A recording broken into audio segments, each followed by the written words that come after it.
여러분 안녕하십니까? 제11주차 강의 시작하겠습니다. 11주에는 이제 드디어 물 환경에 대해서 강의를 하도록 하겠습니다. 그래서 제1차 시에서는 습지 생태에 대해서 알아보도록 하겠습니다.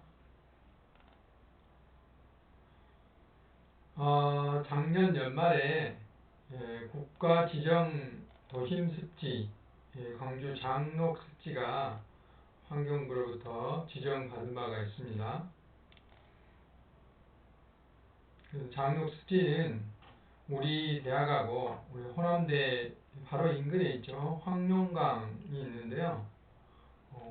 우리 본관에서 내려다보이는 강이 황룡강입니다. 이 황룡강에 우리가 이제 그 송선 유원지라고 주로 그러죠. 이쪽이 이제 이렇게 잘 그동안에 보존된 그런 습지가 있어서 작년 12월 7일에 국가 지정 습지 보호 지역으로 지정을 받았습니다. 한 가지 특징적인 것은 이 도심 안에 이런 습지가 있다는 것이죠. 광주의 경우에는 국립공원인 무등산이 도심에가 있잖아요. 우리 시내버스 타면 금방 갈 수 있는 그런 거리에 무등산이 국립공원이 있고 또 이번에 새롭게 우리 도시 안에 광주 장록습지가 이제 지정된 것도 대단히 큰 기쁜 일이라고 생각이 듭니다.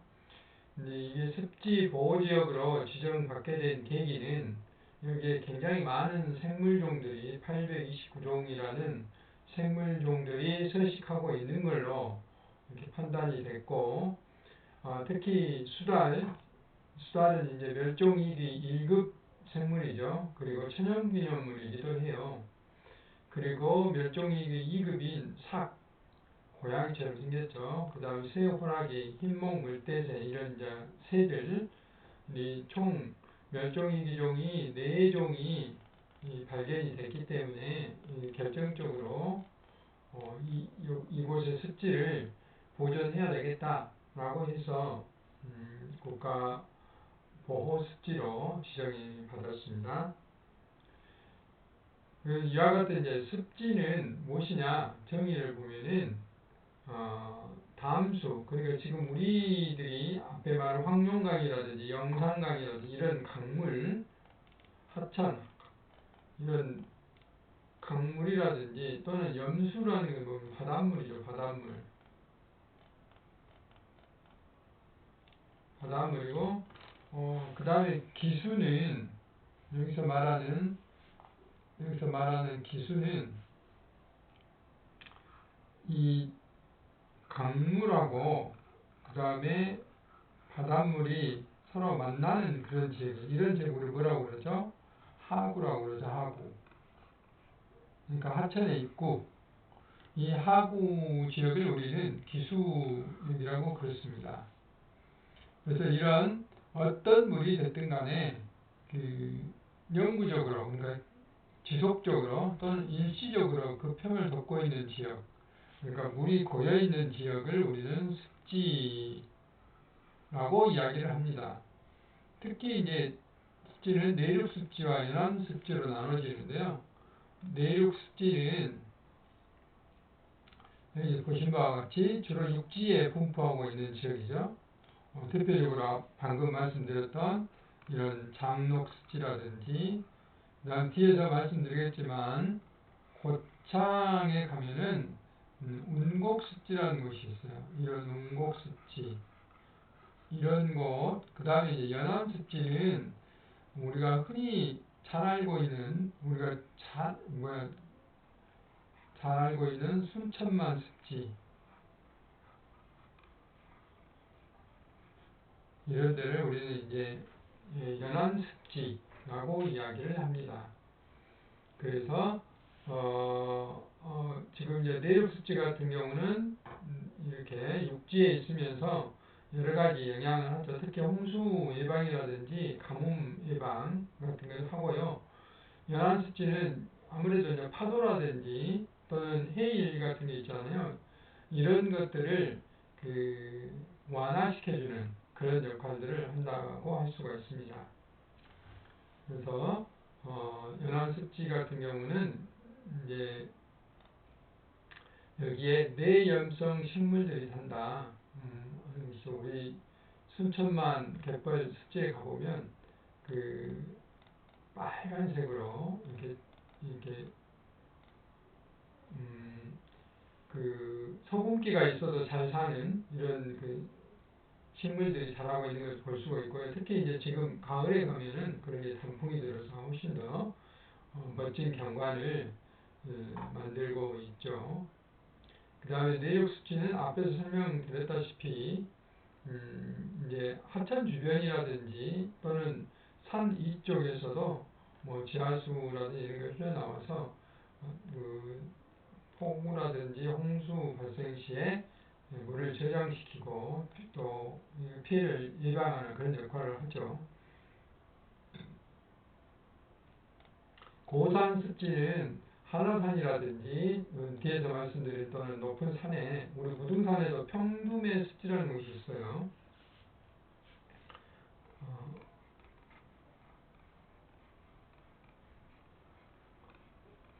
평두매 습지라는 곳이 있는데 이제 조선대학교에서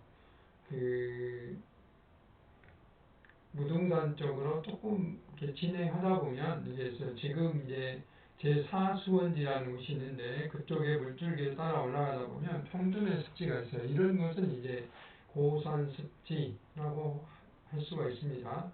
여기에 있는 자세한 내용들은 뒤에서 다 다시 반복 설명이 되기 때문에 이 정도로 넘어가도록 하겠습니다. 그래서 이런 것들을 이제 지역별로 형태별로 좀 나눠본다면은 강이나 하천 주변에 있는 습지 이런 것으로 일반적으로 하천 습지라고 합니다.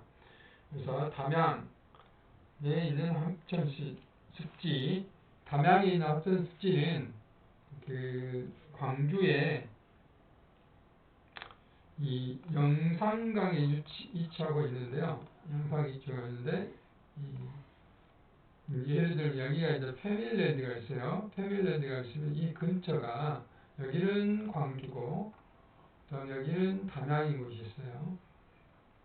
근데 이 걸쳐진 이 경계 부위에 넓은 범위로 습지 보호 지역으로 지정되어져 있어요. 여기에 이제 굉장히 많은 새들, 조류, 이 새들이 여기 찾고 그런 하천 습지로서 어떤 조성이라기보다는 보존이 잘 되어 있기 때문에 습지 지역으로 되어 있고요. 여기 그림에서 보신 바와 같이 영월의 한반도 습지, 우리 지역에도 이런 한반도 모양이 나주에 가면 있죠. 영산강에. 그 다음에 황룡강 장육지 이런 것을 우리는 강하천이라고 그러고 그 다음에 아까 고산습지 같은 경우는 산림 지역에 있죠. 주로 산에 있죠. 고산습지, 이탄습지 이것도 이제 뒤에서 대암산 용lum에 대해서 설명하면서 설명을 하겠습니다. 이탄습지라든가 그 다음에 농경습지는 묵론습지예요. 그러니까 묵론이라는 것은 농사를 짓다가 여러 가지 이유로 농사를 짓지 않으면 그 논들이 이제 묵혀지게 되는 거죠. 그래서 묵론이라고 그러는데 거기가 이제 습지로 변하는 거죠. 그러니까 물길이 어느 정도 있고 농사를 짓지 않고 하다 보면 거기에 이제 버드나무라든지 많은 이런 왕버드나무라든지 이런 나무들이 자라게 되고 그럼으로써 굉장히 큰 습지가 되는 것이죠. 대표적으로 고창에 운곡습지라는 곳이 있어요. 이것도 이제 뒤에 설명을 드리겠습니다. 그리고 여기 보면 비무장지대에 50년 이상 방치된 묵론들, 이것도 이제 습지, 이렇게 결국 농경지대하고 비슷한 것이죠. 그 다음에 도서지역에 멸종위기, 희귀 생물이 서식하는 이런 곳이 꽤 있어요. 우리 지역의 신안 장도라든지 이런 곳에 있는데 이런 곳을 우리는 도서 지역에 있는 습지라고 이제 이야기를 할 수가 있습니다.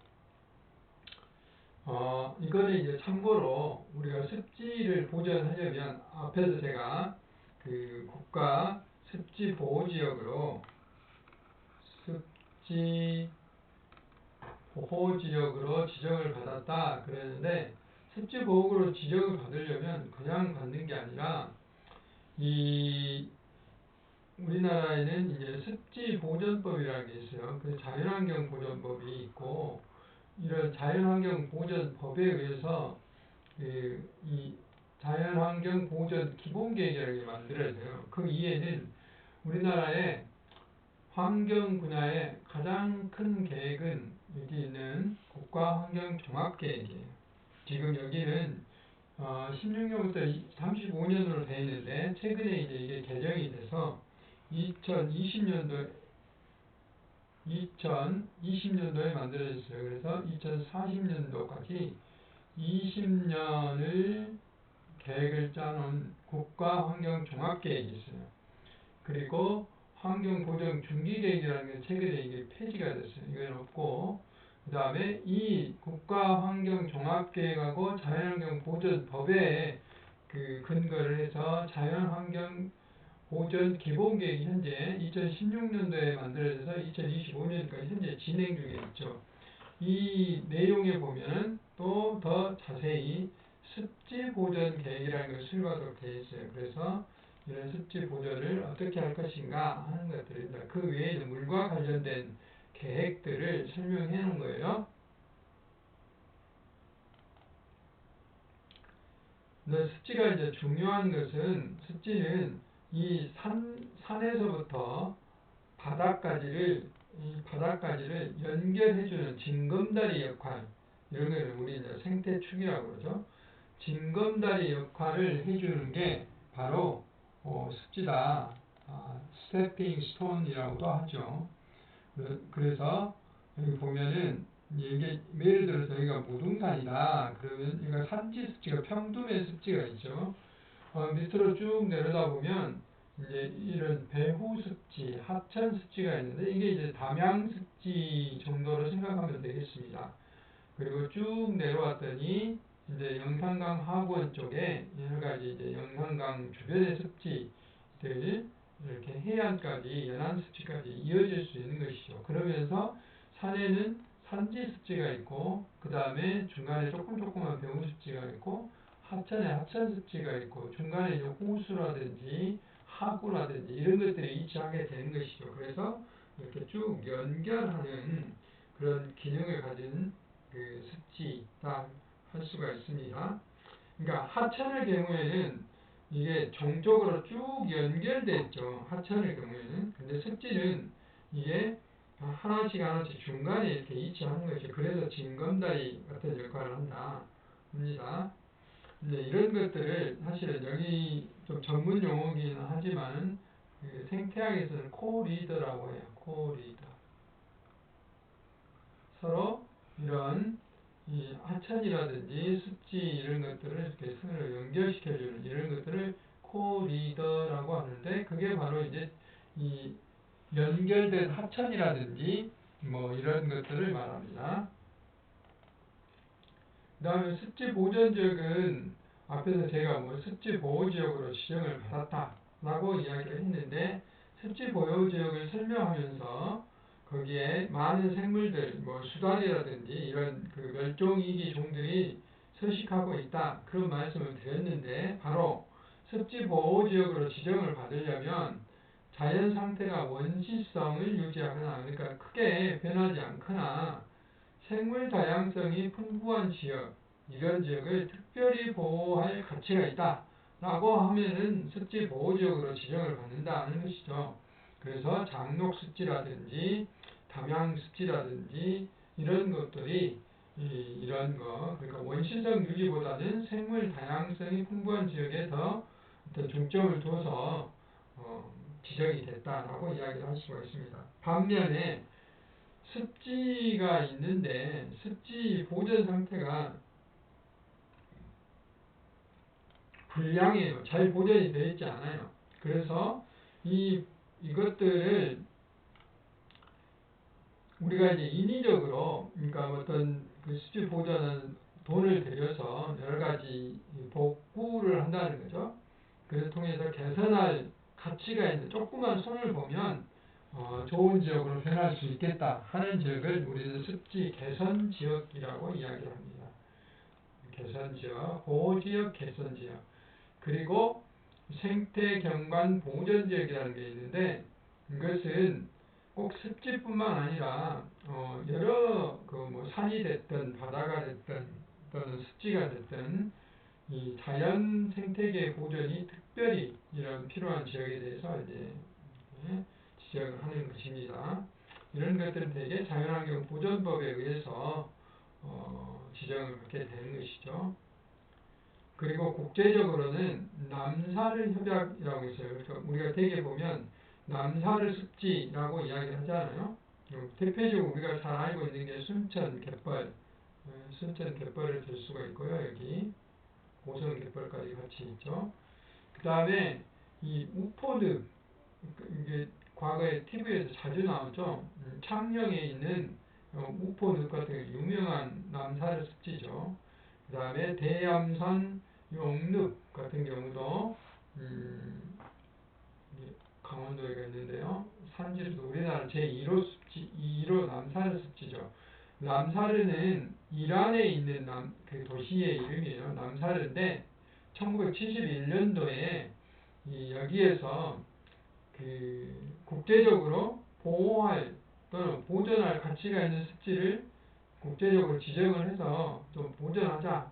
그래서 그때 이제 결의가 된 것이죠. 그래서 1975년도에 발의가 됐는데 구체적으로는 좀 길어요. 남사르 협약은 물새 서식지로서 특히 국제적으로 중요한 습지에 관한 협약 뭐 이렇게 돼 있어요. 남사르 협약이라는 게.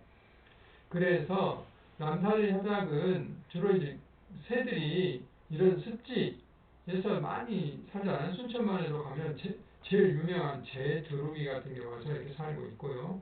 아까 장록 습지도 멸종위기 종 중에 새 종류가 많잖아요. 이게 이제 새들이 여기서만 사는 게 아니라 국제적으로 이렇게 움직이죠. 이동이라는 걸 많이 하기 때문에 그러죠.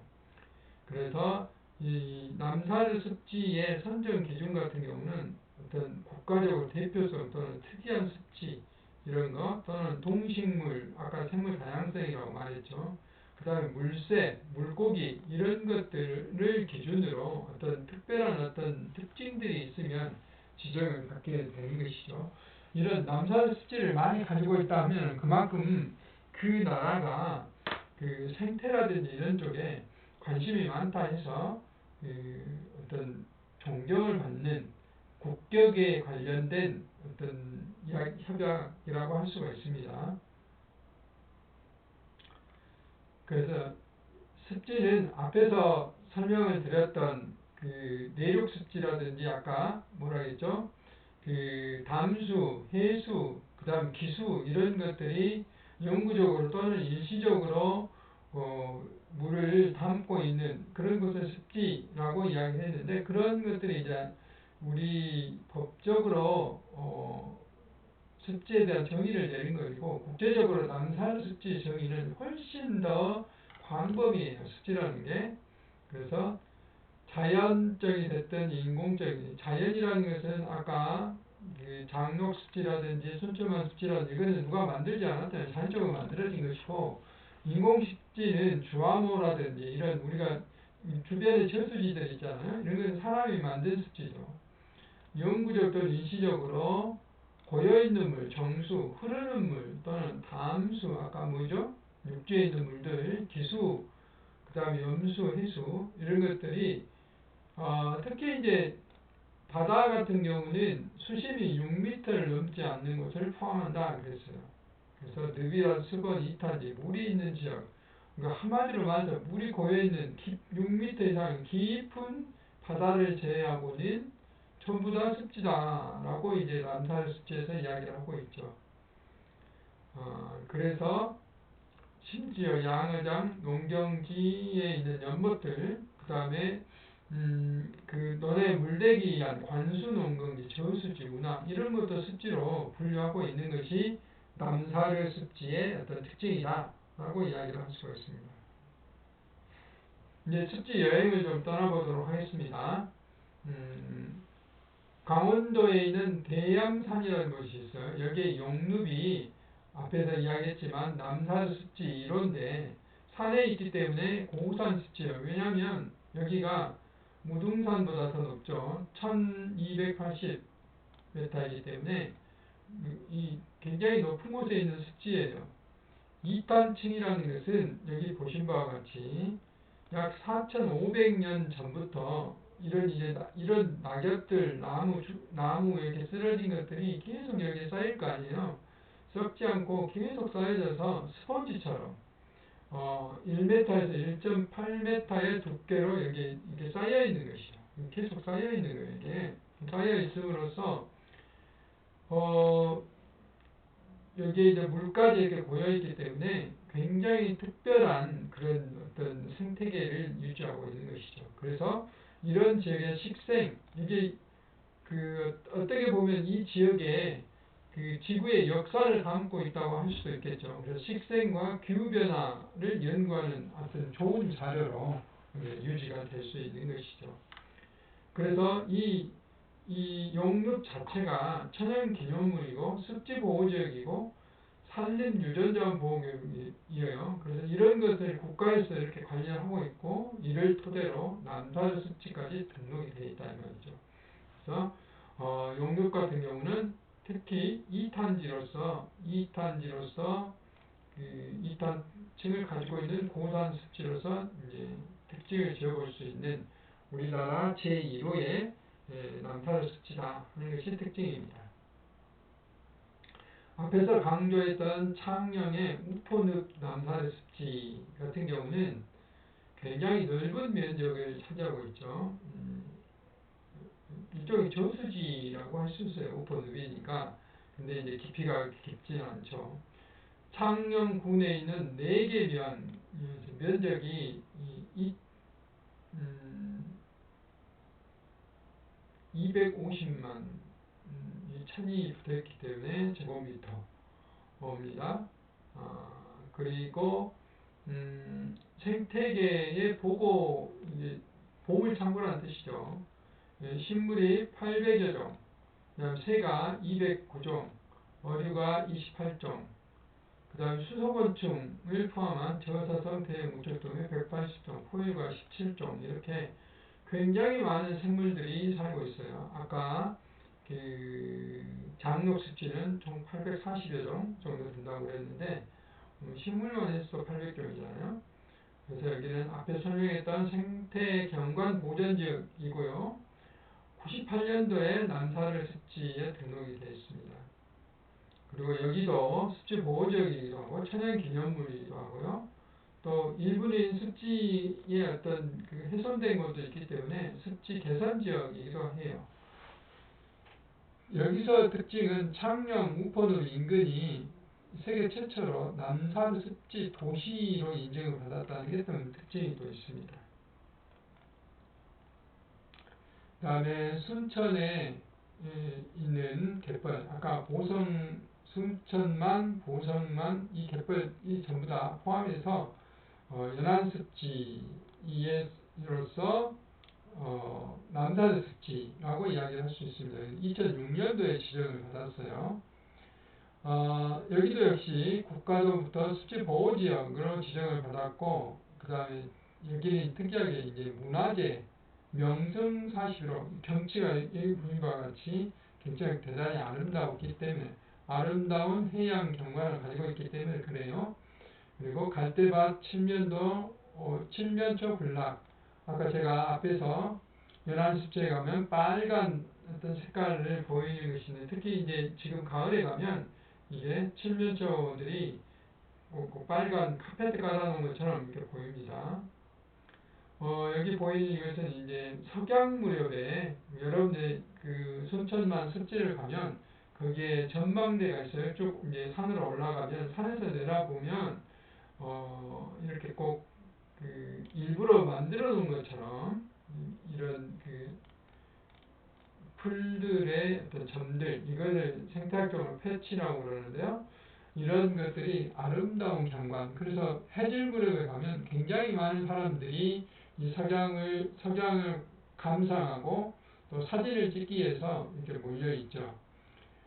여기는 흑두루미, 먹황새, 노랑부리, 저새 같은 천연기념물들이 많이 찾아오고요.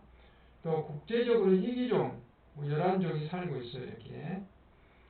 이 전망대 일몰과 철새가 떼겨 날아오는 광경이 굉장히 아름답다는 것이죠. 그래서 관광공사에서 최우수 경관 감상지로 지정받을 정도로 유명하죠. 여러분들도 한 번씩 가봤으리라고 생각이 되고요.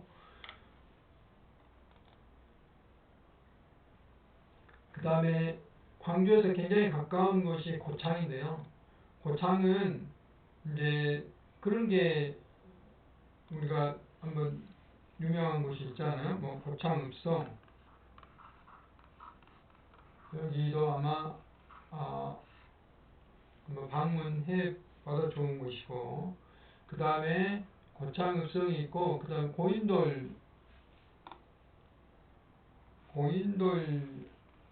유적지도 있어요. 여기. 이것도 이제 세계 유네스코 자연유산이죠. 유네스코 자연유산이고, 우리 지역의 하순 도곡에도 고인돌 유적지가 있죠. 근데 이런 특징이 있는데, 이 고인돌 유적지하고 이 산을 하나 넘으면 운곡습지라는 것이 있어요. 그래서 이 운곡습지는 원래는 저수지하고 이쪽은 논이었는데, 이제 그 한전에 영광 원자력 발전소 내각수를 공급하기 위해서 저수지를 만들었어요. 그러면서 이게 이제 논들이 필요 없게 된 것이죠.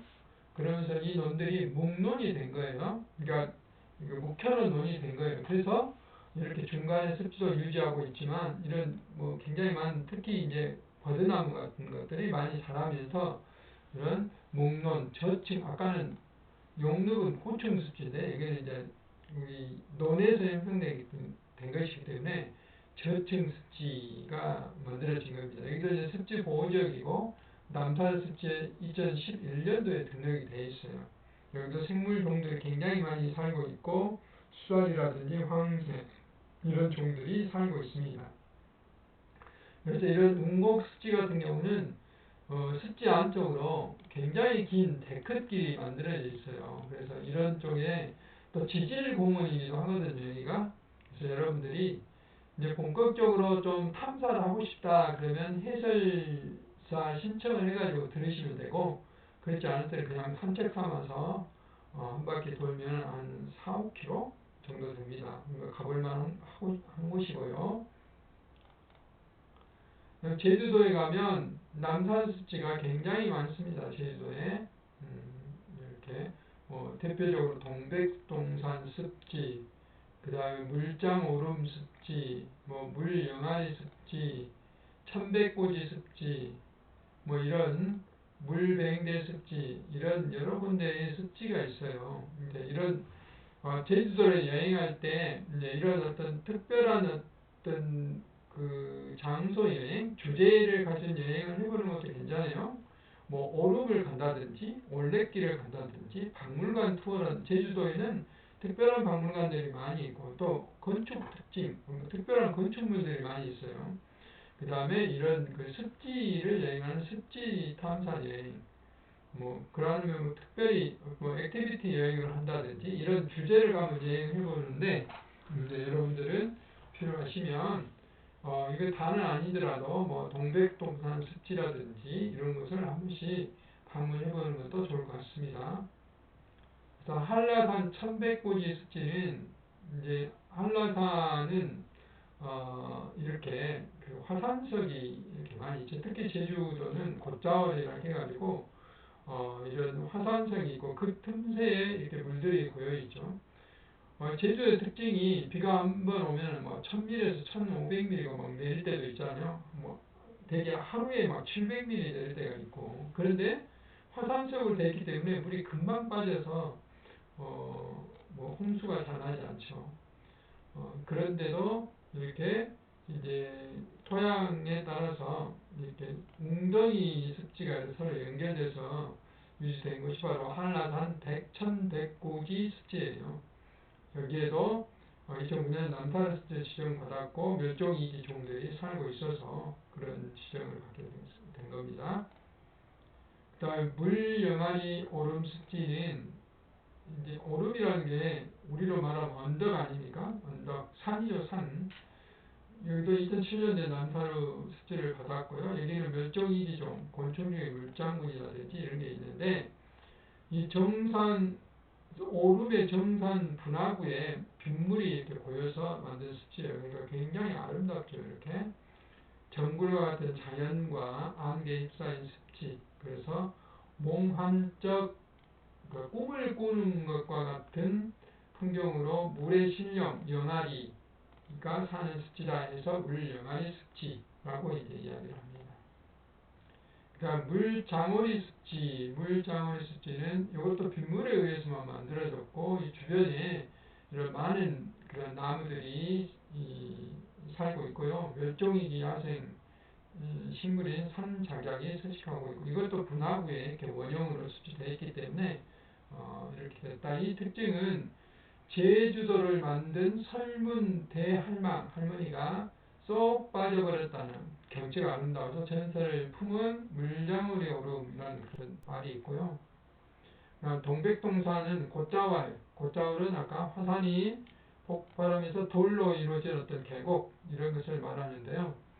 곶은 숲이고 자왈은 가시던 불. 그래서 지하수 습기 보습 효과 뭐 독특한 효과가 있다. 제도가 뭐 에코랜드라는 곳이 있어요. 에코랜드. 이 에코랜드에도 곶자월에 만들어진 어떤 관광지라고 할 수 있어요. 습지이기도 하고 이런 데 가면은 뭐 이제 그 한 바퀴를 삥 둘러보는 기차가 있거든요. 그런 것을 타고 관광을 한번 해볼 필요도 있습니다. 동백동산 같은 경우도 역시 이제 동백나무뿐만 아니라 이런 습지들이 있어서 마을 주민들이 이제 이렇게 유지를 하고 있는 그런 특징이 있는 곳이거든요. 그 다음에 숨은 물뱅디 남사르 습지, 여기는 뭐 애월읍에 있는 애월 그 제일 공항에 가까운 요즘 뜨고 있는 것이죠. 삼형제 오름 부근에 있는데 숨은 물이 넓은 들판이라는 그런 뜻이라고 그럽니다. 그래서 이것도 남사르 습지에 지정받아 있고요. 그 다음에 우리나라 한반도 허리에 있는 비무장지대 DMZ의 습지가 굉장히 많이 있죠. 이미 앞에서 한번 제가 설명했지만은 이렇게 산업화 이전에 그런 그 모습으로 사람들이 들어가지 않기 때문에 이렇게 유지가 되고 있다 하는 게 특징이죠. 전쟁 이후 60년이 지나 살아있는 자연사 박물관이다 할 정도로 한반도 생물의 40% 정도가 여기에 살고 있을 정도로 잘 보존된 지역이다. 그 다음에 신안군에 있는 장도라는 그 섬이 있어요. 이 섬에도 국립공원 특별보호지역이기도 한데 아까 용늪처럼 이탄층이 잘 발달된 그런 습지가 있어요. 그래서 여기도 남사르 습지로 2005년도에 지정을 받았다는 것입니다. 습지는 이제 이런 물이라든지 그 식물들이 잘 갖고 있기 때문에 생물 다양성 유지하는 기능이 있고 아까 누누이 말했지만 물을 저장하는 기능이 있기 때문에 홍수 조절, 가뭄 조절을 할 수 있고요. 그 다음에 여기에 많은 미생물들, 생물들이 살고 있으면 물을 깨끗이 해주는 수질 정화 기능이 있습니다. 그리고 여기서 물고기를 잡는다든지 뭐 여러 가지 활동을 할 수 있기 때문에 경제적인 기능도 있습니다. 이것을 습지의 환경 생태적인 기능을 보면 앞에서 했던 수질 정화, 그 다음에 생물의 서식지, 그 다음에 물을 가뭄과 홍수를 조절하는 수문학적인 기능, 최근에 특히 막대한 탄소 저장고로서 그러니까 식물이라든지 미생물들이 살고 조류들, 플랑크톤이 살고 있기 때문에 기후 변화에도 굉장히 큰 영향을 미치고 있다. 특히 이제 탐사 기능, 자율학습 기능도 습지의 큰 기능이라고 할 수가 있습니다. 이제 그런 것들을 정리해 놓은 것이 이겁니다. 그래서 생물 서식지, 생물 다양성 증진, 수질 정화 기능, 홍수 예방, 수산 자원, 이게 경제 자원이라고 하는데 요즘은 이런 것들을 생태 서비스라고 그렇습니다. 그 다음에 지구 온난화에 기여한다 하는 것이며 사진은 담양의 하천 습지를 보여주는 것들이고요. 그 다음에 요즘 이제 습지가 그렇게 많지 않기 때문에 인공적으로 습지를 만드는 경우도 있어요. 이렇게 물을 고이게 하고 또 가라앉게 하고 얕은 습지와 깊은 습지를 계속 반복해서 인위적으로 이렇게 조절을 해서 습지를 만드는 경우가 있는데, 인공 습지는 두 가지 기능이, 하나는 생물 서식을 많이 하기 위해서 만드는 경우, 아까 기후변화라든지 이런 거 하는 경우는 있는데, 대부분 우리나라의 습지는, 인공 습지는 수질을 정화하기 위해서 상수원 주변에 만든다든지 또는 농촌 지역에 하수 처리한 물을 이쪽에 집어넣어서 그 질소나 인 같은 것을 처리하기 위한 그런 목적으로 인공 습지를 많이 만듭니다. 그래서 이번 시간에는 습지의 기능과 남산 습지에 대해서 알아보고, 남산 습지에 지정받은 여러 습지를 우리가 함께 알아봤습니다. 네, 수고 많이 하셨습니다.